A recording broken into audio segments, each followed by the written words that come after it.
Hello everyone, welcome to my YouTube channel education trick. आज आम पढ़ा PG third semester Odia honours paper 302 रो unit 2 ओडिशार आदिवासी मानकर सामाजिक विवर्तन। उपक्रम है आदिवासी माने साधारणतः शांत सरल और स्वभाव सुंदर। आधुनिकतार झलसरे सेमानंकर बहिरंग जेते बदली भी अंतरंग रूप सेमानंक सांस्कृतिक क्रियाकलाप भितर झलसी उठुछि।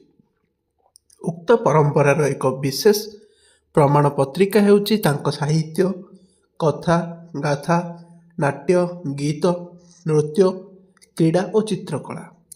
90% लोकंक मध्यरे से धारा एबे भी बंची रहिछि, किंतु शिक्षा और नव्य सभ्यतार प्रचार प्रसार फल यह जे दिने अलभ्य होइजिबो। तेणु से सांस्कृतिक परंपरा आगामी जुगर दायद मानक पई संरक्षण करने आज प्रयोजन हो पड़ी। आदिवासी संक्षिप्त परिचय।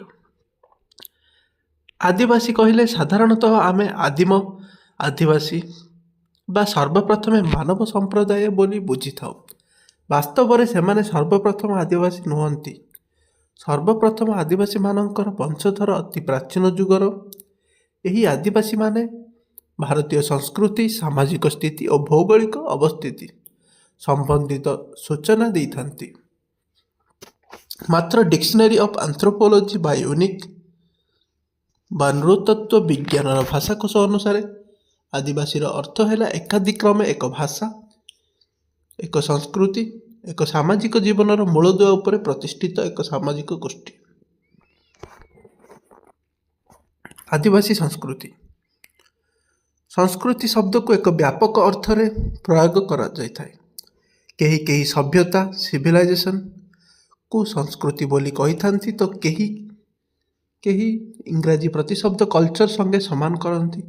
ज्ञान, विश्वास, कला, शिल्पनीति, आईन कानून, प्रथा, अनुष्ठान, अभ्यास इत्यादि जावतीय कार्य ही संस्कृतिर ज्ञापक बोली समाज विज्ञानी टोइलर कहती। हर्टन साहेब मतरे जहा किछि आमे समाजर शिक्षा करू और आदान प्रदान करू से सकलर प्रकाश ही संस्कृति। से जहा हेउ संस्कृति शब्द को यथार्थ भाव में वर्णना करने दुरूह व्यापार। मोटामोटी भाव गोटे श्रेणीर गोटे समाज एक अवस्था एकाठी रही जिते प्रकार अभिज्ञता हासिल करती तार समष्टि को ही संस्कृति कहुए। तेणु संस्कृति कहले आम तीनोटी विषय को बुझी थाउ। एक है मनुष्य जोठी थाउ बा कहीं सेठी तार जीवन संग्राम चित्र प्रदर्शित। 2 तार सामाजिक विधि व्यवस्था। 3 सौंदर्य बोध प्रकटित। ए सब को सूक्ष्माति सूक्ष्म विचार कले आदिवासी संस्कृतिर स्वतंत्र सहजरे बारी हो पड़े। सेमानंक संस्कृति प्राक ऐतिहासिक जुगर ऋग्वेद ठारू अति प्राचीन। आदिवासी मानक सांस्कृतिक वैशिष्ट्य और सभ्य जातिज्ञ प्रति रही दृष्टिकोण गभीर अनुध्यान करी आंद्रे बेतेल कहती एमानंको आदिम कही तांको सांस्कृतिक वैशिष्ट्य को आधुनिकरण करिबार कौनसी आवश्यकता नाही। सेमाने स्वयं संपूर्ण जनजाति जहाँ बहु विवर्तनर परिप्रकाश। केवल सेमाने सभ्य समाज ठारू विभिन्न रही बण जंगल रे बास करती। तेणु तांको सांस्कृतिक वैशिष्ट्य अक्षुण्ण रही आसीछि। आदिवासी मानकर सामाजिक विवर्तन। 1 पॉइंट जगतीकरण। संप्रति जगतीकरण एक प्रकार विश्वव्यापी विप्लव रूप देखा जाइछि। एही विप्लव प्रचलित प्रथा, रीति, लोकंक परिचय, चिंताधारा, जनसमाजर निरापत्ता को विपन्न कर देउछि। ओडिशा रे प्रचुर परिमाण रे गच्छित थिबा लुहापथर, क्रोमाइट, निकेल भली प्राकृतिक और खनिज संपद घरई और विदेशी पुंजीपति मानक आकृष्ट करने हेतु राज्य रे द्रुत शिल्पायन प्रक्रिया आगे चली।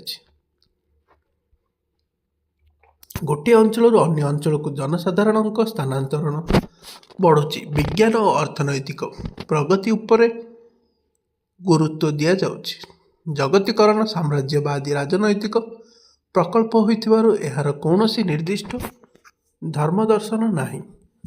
ମାତ୍ର ଏହା ଧର୍ମ ଓ ବିଜ୍ଞାନକୁ ଆବଶ୍ୟକତା ଅନୁଯାୟୀ ବ୍ୟବହାର କରୁଛି। ଯେଉଁଠି ଏହାର ଉପରେ ଆକ୍ରମଣ ହେଉଛି ତାକୁ ଧର୍ମୀୟ ଉଗ୍ରବାଦ ବା ମୌଳିକବାଦର ଆଖ୍ୟା ଦିଆଯାଇଛି।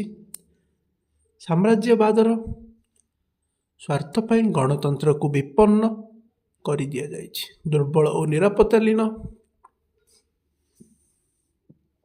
ଲୋକଙ୍କୁ ବଜାର ଶକ୍ତିର ଶିକାର କରାଯାଉଛି। ଏସବୁଥିରୁ ଆଦିବାସୀମାନେ ବାଦ୍ ଯିବେ କିପରି? ପ୍ରକୃତିର ବିପର୍ଯ୍ୟୟ ଭୂମିରେ ଦ୍ରୁତ କ୍ଷୟ, ନୂତନ ଶିଳ୍ପାଞ୍ଚଳ ଆବିଷ୍କାର ଆଦି ହେତୁ ଆଦିବାସୀମାନଙ୍କର ଗତାନୁଗତିକ ଜୀବନଧାରାରେ ବ୍ୟତିକ୍ରମ ଘଟୁଛି। ଫଳଷ୍ଟମୂଳ ଖାଦ୍ୟ ଶସ୍ୟ ଶିକାର ଏପରିକି ଜାଳେଣୀ କାଠର ବିହୁଳ ଅଭାବ ହେତୁ ଜୀବନ ଘୋର ସଙ୍କଟମୟ ହୋଇପଡ଼ୁଛି। ଆଦିବାସୀମାନଙ୍କର ବଦ୍ଧମୂଳ ଧାରଣା ଥିଲା ସୀମାହୀନ। ବଣ ପାହାଡ଼ ଘେରା ପ୍ରକୃତିର ଅସରନ୍ତି ସମ୍ପଦ ସେମାନଙ୍କୁ ବଞ୍ଚିବାରେ ଖୋରାକ ଯୋଗାଉଥିବା ଏବଂ ପୁରୁଷାନୁକ୍ରମେ ମହୁଲି, ହାଣ୍ଡିଆ, ସଲପ ନିଶାରେ ମସଗୁଲ ରହି ମାଦଳର ତାଳେ ତାଳେ ନାଚି ବିଭୋର ହୋଇଥିବେ। କିନ୍ତୁ କ୍ଷୟୋଷ୍ଣ ବନ ପ୍ରଦେଶରେ ନୂତନ ଶିଳ୍ପ ପ୍ରତିଷ୍ଠାନ, ପ୍ରକଳ୍ପ, ନଦୀବନ୍ଧ ଯୋଜନା, ଖଣି ଖନନ ଇତ୍ୟାଦି ଯୋଜନା ନିମନ୍ତେ ଜମି ଅଧିଗ୍ରହଣ ଯୋଗୁଁ ଆଦିବାସୀମାନେ ତାଙ୍କ ଭିଟାମାଟିରୁ ବିସ୍ଥାପିତ ହୋଇ ଅର୍ଥନୈତିକ ଦୁର୍ଗତିର ସମ୍ମୁଖୀନ ହେଉଛନ୍ତି। ପାରିପାର୍ଶ୍ୱିକ ପରିବର୍ତ୍ତନ ହେତୁ ସେମାନଙ୍କ ଜୀବନଧାରାରେ ଘୋର ପରିବର୍ତ୍ତନ ଘଟି ଚାଲିଛି। 2. ସାଂସ୍କୃତିକ ନୃତ୍ୟ ଗୀତ କ୍ଷେତ୍ରରେ ପରିବର୍ତ୍ତନ। ସାରା ଦିନର କ୍ଳାନ୍ତି ହାଡ଼ଭଙ୍ଗା ଖଟଣିର ଅବସାଦକୁ କିଛି ମୁହୂର୍ତ୍ତ ଭୁଲିଯିବା ପାଇଁ ଆୟୋଜନ କରିଥାନ୍ତି ନାଚ ଓ ସଙ୍ଗୀତ। ଏହି ନୃତ୍ୟ ସଙ୍ଗୀତ ବାଦ୍ୟ ଆଦିବାସୀ ଜୀବନର ମହତ୍ତ୍ୱପୂର୍ଣ୍ଣ ସାଂସ୍କୃତିକ ପରମ୍ପରା। ଯେତେବେଳେ ସତ ଆସେ, ଆକାଶରେ ଜହ୍ନ ହୁଏ, ଚଢ଼େଇ ସବୁ ନୀରବ ହୋଇଯାଆନ୍ତି, ଆଦିବାସୀ ଗାଁମାନଙ୍କରେ ମାଦଳ ବାଜେ, ତାପ ବାଜେ, ମହୁରୀ, ଝାଉ, କରତାଳ ବାଜେ ଓ ସମସ୍ତେ ଏକାଠି ହୁଅନ୍ତି। ଆରମ୍ଭ ହୁଏ ନାଚ ଗୀତ। ଆସର ରାତି ମଦିରା ହୁଏ। ଜହ୍ନର ତରଳ ଜ୍ୟୋତ୍ସ୍ନା ଛାଇଯାଏ। ଅଣ୍ଟାରେ ହାତ ପୁଞ୍ଜି କାନ୍ଧରେ ହାତ ପକାଇ ବାଦ୍ୟର ତାଳେ ତାଳେ ବିଭିନ୍ନ ନାଚ କରନ୍ତି।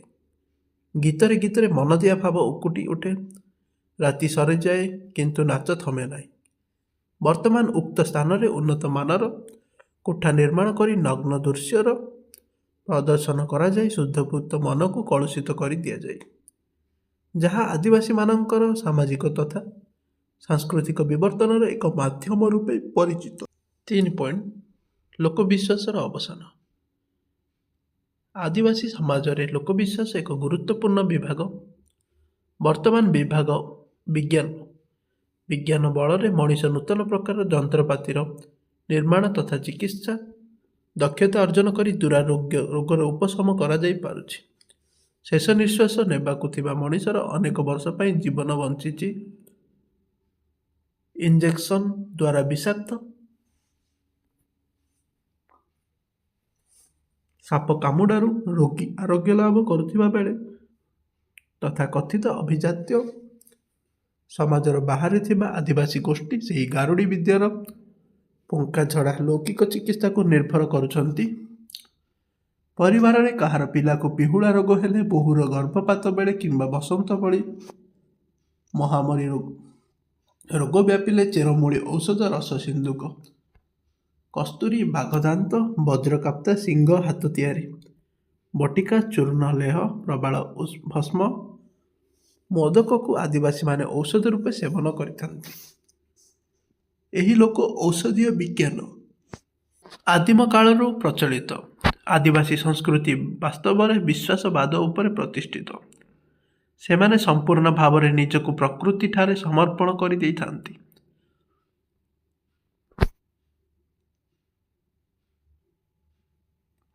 ତେଣୁ ପ୍ରକୃତି କୋପ କଲେ ସେମାନେ ଧ୍ୱଂସ ପାଇଯିବେ।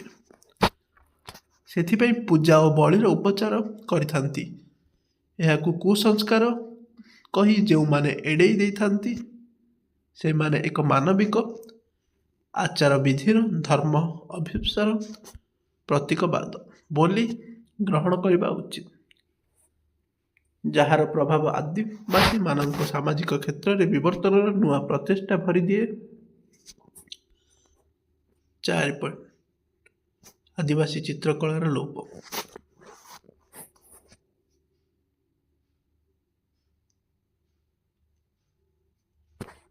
ତ୍ରିଭୁଜ, ଚତୁର୍ଭୁଜ, ବୃତ୍ତ, ସମକୋଣ ବିନ୍ଦୁ ରେଖାର ସମ୍ମିଳନରେ ଆଦିବାସୀ ଚିତ୍ରକଳାର ଆକୃତି ପ୍ରକୃତି ସଂକେତ ପରିଲକ୍ଷିତ ହେଉଥିଲା।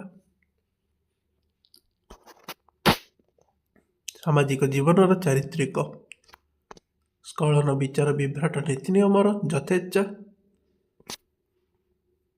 ବ୍ୟବହାରକୁ ନିୟନ୍ତ୍ରଣ କରିବା ପାଇଁ ଯେଉଁ ଲୋକୋକ୍ତି ବ୍ୟବହୃତ ହେଉଥିଲା ଏବଂ ବାସ୍ତବ ଜୀବନ ଯନ୍ତ୍ରଣାକୁ ଚିତ୍ରଣ କରିବା ପାଇଁ ଲୋକନାଟ୍ୟ ଅଭିନୀତ ହେଉଥିଲା, ସେସବୁ କଳା ଓ ମହନୀୟ ଚେତନା ତା ମନରୁ ଧୀରେ ଧୀରେ ଦୂରେଇ ଯାଉଛି। ଆଧୁନିକ ମଣିଷ ଶିକ୍ଷା କ୍ଷେତ୍ରରେ ଅଗ୍ରସର ହେଉଥିବା ବେଳେ ନିଜର ପରମ୍ପରାଗତ ସାମାଜିକ ରୀତିନୀତି ସହିତ କଳା ପରି ଆନୁଷ୍ଠାନିକ ସମ୍ପତ୍ତିକୁ ଛାଡ଼ିଦେବାକୁ ବାଧ୍ୟ ହେଉଛୁ। ସମାଜର ବଳିଷ୍ଠ ପରମ୍ପରା ପାଚେରୀ ଭାଙ୍ଗି ସଭ୍ୟ ଶିକ୍ଷିତ ସମାଜ ସହିତ ତାଳ ଦେଇ ସମସ୍ତ ମାନବିକ ଅଧିକାର ପାଇବ ସତ, କିନ୍ତୁ ନିଜସ୍ୱ କଳା ପ୍ରତିଭା ଯେ ଆଜି ତାଠାରୁ ଦୂରେଇ ଯାଇ ଅପଭ୍ରଷ୍ଟ ହେଉଛି, ଏକଥା ସେ କହିପାରୁନି। 5. ପୋଷାକ ଓ ଚିତ୍ରକଳା କ୍ଷେତ୍ରରେ ପରିବର୍ତ୍ତନ। ଓରାଓଁ ସମ୍ପ୍ରଦାୟରେ ବିଶ୍ୱାସ ଅଛି ଯେ ଭଳି ପୁରୁଷମାନେ ମଧ୍ୟ ଶରୀରରେ ଚିତା କୁଟାଇବା ପରମ୍ପରା ଥିଲା। ଏହାଦ୍ୱାରା ଦୁରାଧ୍ୟ ଲାଗ ଦୂରେଇ ଯାଏ। କଳାହାଣ୍ଡିର କନ୍ଧ ଜନଜାତି କିନ୍ତୁ ପ୍ରଚଳିତ ମୁହଁରେ ଚିତା କୁଟାଇବାକୁ, ଯଦି ଜଣେ ମୁହଁରେ ଚିତା କୁଟାଏ ନାହିଁ ତାହେଲେ ତାଙ୍କୁ ସମାଜରୁ ବିଚ୍ୟୁତ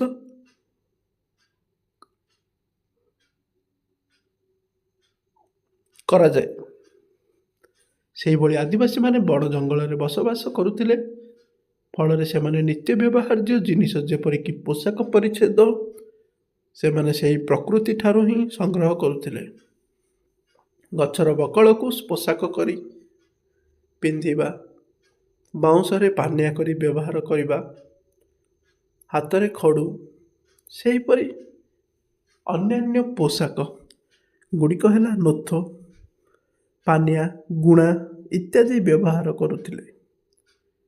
କିନ୍ତୁ ଆଧୁନିକତାର ସମ୍ପର୍କ କ୍ଷେତ୍ରରେ ପରିବର୍ତ୍ତନ ଦେଖାଗଲା। ଖାଦ୍ୟପେୟ। ଆଦିବାସୀମାନେ ପ୍ରଥମେ ବଣ ଜଙ୍ଗଲରେ ବସବାସ କରିବା ଫଳରେ ସେମାନେ ନିଜର ଖାଦ୍ୟପେୟରେ ମଧ୍ୟ ଜଙ୍ଗଲ ଉପରେ ନିର୍ଭର କରୁଥିଲେ, ଯେପରିକି କରଡ଼, ହାଣ୍ଡିଆ, ସଲପ, ଖଜୁରୀ ରସ, ଚେରଙ୍ଗା, ପିଠକ ଇତ୍ୟାଦି। କିନ୍ତୁ ବର୍ତ୍ତମାନ ଆଧୁନିକତା ସ୍ପର୍ଶରେ ସେମାନଙ୍କର ଖାଦ୍ୟପେୟରେ ମଧ୍ୟ ପରିବର୍ତ୍ତନ ଦେଖାଦେଇଥିଲା। 7. ଭାଷା ବ୍ୟବହାର।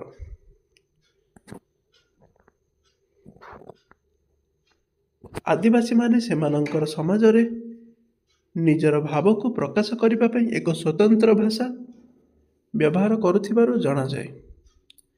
ଶବର, ଗଣ୍ଡା, ସାନ୍ତାଳ, କୁଇ, ହୋ ଇତ୍ୟାଦି ଆଦିବାସୀମାନେ ସ୍ୱତନ୍ତ୍ର ଭାଷା ବ୍ୟବହାର କରୁଥିଲେ, କିନ୍ତୁ ଆଦିବାସୀମାନଙ୍କ ପରବର୍ତ୍ତୀ ବଂଶଧରମାନେ ନିଜକୁ ଅନ୍ୟମାନଙ୍କ ସହିତ ପରିଚିତ କରିବାର ଅଭିଳାଷ ନେଇ ତେଣୁ ସେମାନେ ନିଜର ଭାଷା ବ୍ୟବହାର କରିବା ଅପେକ୍ଷା ବର୍ତ୍ତମାନ ସମାଜରେ ପ୍ରଚଳିତ ଭାଷାକୁ ବ୍ୟବହାର କରୁଥିବାରୁ ସେମାନଙ୍କର ଭାଷା କ୍ଷେତ୍ରରେ ପରିବର୍ତ୍ତନ ଘଟେ। 8. ବାସଗୃହ।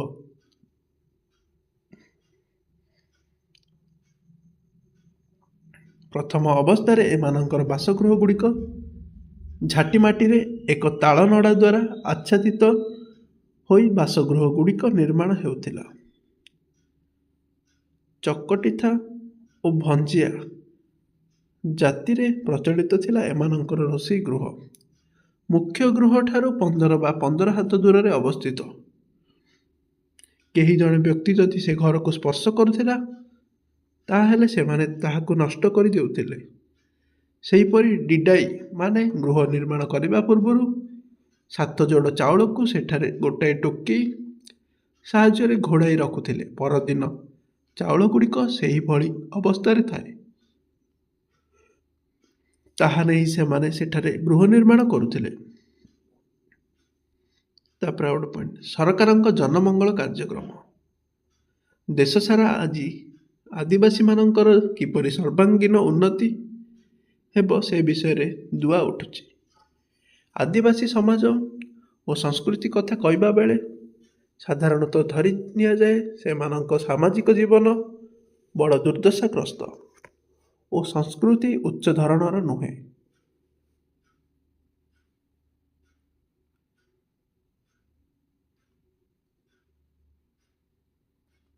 ସେମାନଙ୍କୁ ତଳୁ ଉଠାଇ ନେଇ ଆଧୁନିକ ସମାଜରେ ସମକକ୍ଷ କରିବାକୁ ହେବ।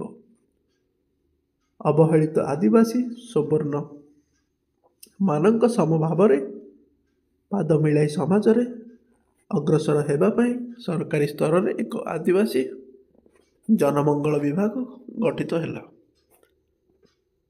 ଆଦିବାସୀ ଛାତ୍ରଛାତ୍ରୀମାନଙ୍କ ସକାଶେ ବିଭିନ୍ନ ବିଦ୍ୟାଳୟ କନ୍ୟାଶ୍ରମ ଖୋଲାଯାଇ ପାଠ୍ୟକରଣ ଓ ଛାତ୍ରବୃତ୍ତି ପ୍ରଦାନ କରାଯାଉଥିଲେ ହିଁ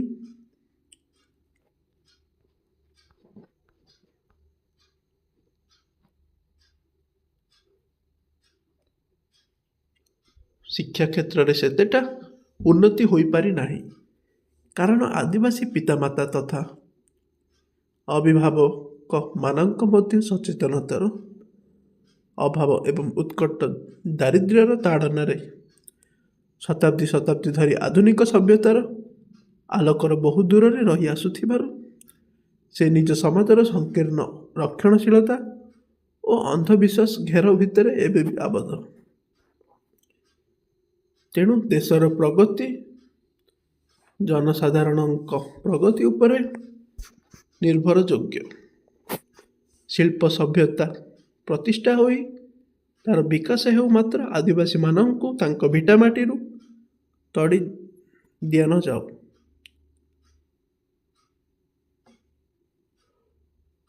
ସେମାନଙ୍କ ଦୈନନ୍ଦିନ ଜୀବନରେ ଆବଶ୍ୟକ ହେଉଥିବା ଶିକ୍ଷା, ସ୍ୱାସ୍ଥ୍ୟ, ପାନୀୟ ଜଳ, ବିଜୁଳି ଓ ପରିବେଶର ବିକାଶକୁ ଅଗ୍ରାଧିକାର ଦେଇ ଧାର୍ମିକ ଭାବନା ଓ ଆର୍ଥିକ ସ୍ଥିତିକୁ ମଜବୁତ କଲେ ସାମ୍ପ୍ରତିକ ସମାଜରେ ଆଦିବାସୀ ସଂସ୍କୃତି ଆହୁରି ଦୃଢ଼ରୁ ଦୃଢ଼